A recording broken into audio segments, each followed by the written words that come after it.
Good morning, everybody, and welcome back to another edition of Thai Talk with Dan. Now, today's story is the usual tale, but apparently it ends up with a happy ending. Now, I'm sure we've all heard that one before. Now, guys, let's jump straight in to today's Thailand story.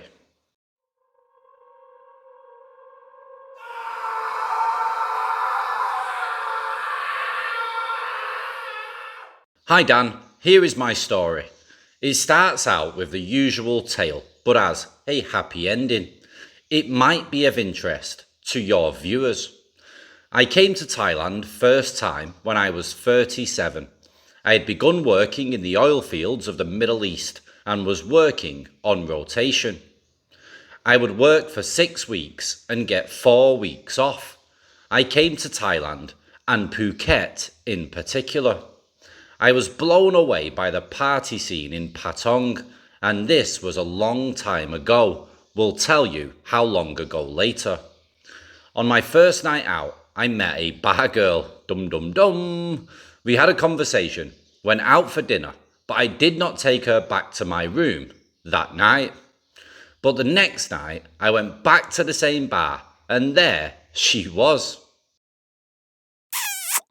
She was very attentive and fun, and we ended up going back to my room together. I did not know how much I was supposed to pay, as I had asked her to stay with me for the duration of my holiday. Shit just got real. Up to you was her response. Basically, up to you meant taking her shopping, having her stay in the hotel with me, pay for all her drinks and meals, and then giving her a lump sum when I went back to work. With the understanding that she was going to go home to Isan and would meet me back in Patong when I got back. So, 6 weeks back at work, and I returned to Patong and met her at the same bar. She said she had been back in Patong for a few days as she was bored at home in Isan. I didn't really care, as I was only expecting her to be with me when I was in Thailand. When I was at work, she could do what she wanted. I knew the relationship was purely transactional. But I did end up falling in love with her. We ended up staying in her room in Patong, which was a small townhouse with other rooms occupied by bar girls. It was not fancy at all. Was even kind of a dump, and I was saving on hotels. So why not? We had a great time together, and I spent every holiday with her over the next 10 months or so. She had told me that she wanted to move away from Patong and buy some land near her sister's place in Kanchanaburi. I stupidly believed her and agreed to a joint bank account. Yes, that old trick. So, I put $10,000 in there and went back to work, a bit worried but still trusting her for some reason. Of course, when I got back to Thailand 6 weeks later, she was in Patong, but the money was gone. She wouldn't really tell me what she spent it on, it was just gone. I blew my top a bit and was going to just walk away, but my parents were coming to visit us. I wanted to try and show my parents that all was okay, so I put up a front, and so did she while my parents were in Patong over the next week. When I went back to work, I knew that it was basically over, even though we hadn't actually said it to each other. When I got back to Patong on my next trip, our room had been emptied out of whatever was there. Not much, a fridge, a TV, some furniture, and my clothes were in a pile on the floor. She had also taken my expensive camera that I had left behind, stupidly, and she was nowhere to be found. The other bar girls told me that she had shown up in a new pickup truck. Now I knew where the money had gone, with her Thai husband and her 2 kids.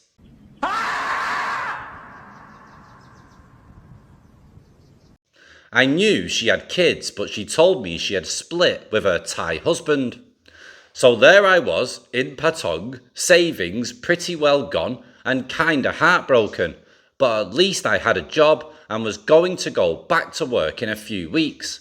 So I parted rather heartily with the knowledge and realisation that I was not going to let that happen to me again. During those few weeks, I met another Thai lady.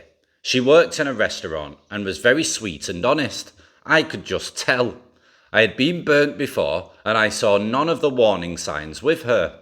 She told me she wanted to go back to her village and leave Phuket behind.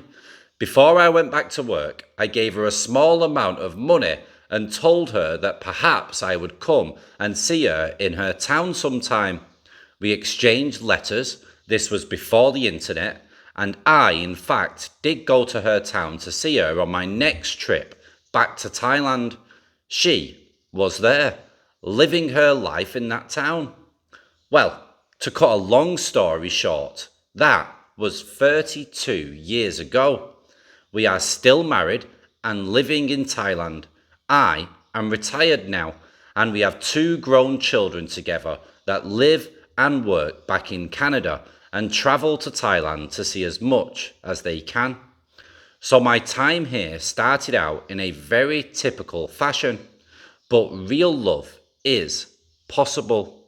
You just have to find the right one. Right, thanks very much for sharing your story with all of us and giving us your own Thailand journey so people have a good idea on what not to do and I suppose what to do in a way. I mean, at the end of the day, we know that these girls, especially in the bar, are looking for money and they're looking to get as much as they can, and they will tell you any story they possibly can to get that money. And it's just the way it is. Don't fall in love with a girl that works in the bar because her profession is to extract as much money as possible out of you and say and do whatever it takes in order to complete that goal. But in the end, this guy managed to stay with his new missus that he met. I cringed at first because he'd give her money again and I thought, oh no, but at least it all worked out. In the end, it is possible to find real love here in Thailand, and some guys need to be burnt first. They need to get stung so they understand how things are. But channels just like this one give you a great idea on what goes on with people here in Thailand and what not to do. I've had a few suggestions on people asking me to make a video on how to avoid the wrong types of women. But guys, I don't really want to make a video like that because I had my blinkers on and I was trying to avoid women that didn't want money, yeah? And you can do that. There are some women about, not many, but there are some that don't want to get their hands on your money and can take care of themselves and don't need a lot of money to live, etc. And when you feel like you've cracked it and you've met somebody like that, then all of a sudden there's other issues that you didn't expect. So I suppose now that I've been through the mill, and I've learned a lot of lessons here in Thailand, and I've been studying the women here, particularly the women that associate themselves around foreigners and are looking for foreigners. I try to get a good understanding on why they're seeking a foreigner, what they're after, and most of the time, guys, I have to admit, I can't lie. I know some people don't like me saying this, but most of the women that are interested in foreigners are interested in an easy ride and not the ride that you enjoy. They want an easy ride in terms of they want you to take care of them.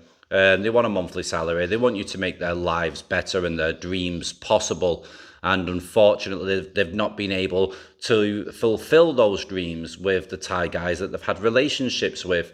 So now what happens is they jump on social media, they see the friends having a good time with a foreigner in nice hotels, nice restaurants, getting treated well, moving abroad, having a nice life. And they see old friends that come back to the village, build a nice big house with a foreigner walking around like they super high-so, super well off. and better than everybody else. And then, of course, a lot of these women think I want a piece of that action, so I need to go and find a foreigner.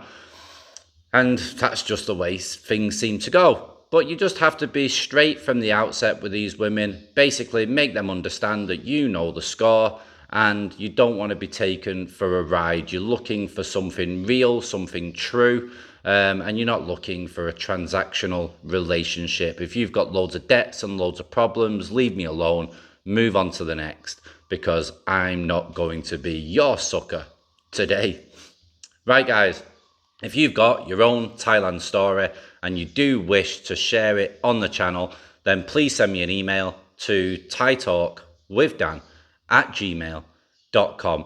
And as you can see behind me, I'm now living in a house. Yeah, we're renting a house now, so my son's got a lot more freedom, got a garden to play in, he can run around, I can get on with work a lot better, and it's just going to be nice just before Christmas to open his presents under the tree. I've not bothered sticking any tinsel around it, just some baubles. Keep it nice and simple, guys. I am a single guy, living on my own, so what do you expect? Right, guys, take it easy, and ciao for now.